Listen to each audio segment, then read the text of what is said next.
Have you ever felt like you don't belong somewhere? That you are weird or misplaced? That you should be different? When I was a child, I was constantly questioning about why I was so calm, so silent, that I was always on my own thoughts. I never really enjoyed birthday parties or being loud and rowdy as all the other kids should be. Back then, it felt something wrong for being myself, and I didn't have a word to describe how I was different from what everybody expected from me. Until I read a book that changed my perspective of myself and the people around me. The book is called Quiet by Susan Cain, and it boldly presents what introversion is and what it means to be an introvert in a society that is loud and expect everyone to be in the same pitch. For me, it was a revelation.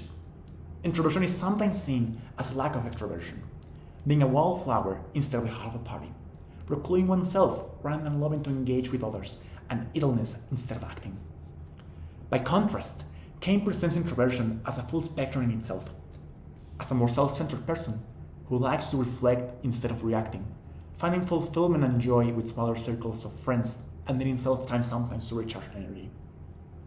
Not only a word for what it was existed, but many great thinkers and doers in the world were introverted, just like me. Rosa Parks, Albert Einstein, and Mahatma Gandhi, among many others. Moreover, around a third to a half of the world population might be described as introverts, so it is no minority at all. And what's more striking to realize, it has in many aspects our societies, both in the US and Mexico, are thought and structured to serve for extroverts and marginalize those introverted persons as if they are weird, misplaced, or even wrong. But even though it might seem that it has always been this way, or there is no other way around it, introverts, you should not feel displaced, for we are not lacking anything, but rather we are providing the world with many things it urgently needs. Listeners, designers, persons that reflect and analyze before acting, that consult instead of blindly guide through our gut, that are more empathetic and calm. And societies do change and can be different.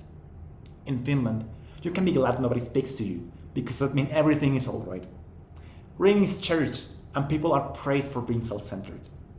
It is frowned upon to be loud, as weird as it might sound. My finding is that on the one hand, it is fine to be introverted or extroverted. There is nothing wrong about it. Our character and personality should be something we cherish, not hide from others. On the other hand, societies can and do change. If today we cherish introversion only, it is because it is a social construct, and therefore it can be molded into something else. I don't aspire to make Mexico or the US calm and silent as Finland is, but I would love to see more spaces, places, and people accept introversion as a way of being and not as a lack of something. I wish for a more fulfilling place for everyone, where anyone can be content and traits are treated as equal. Thank you.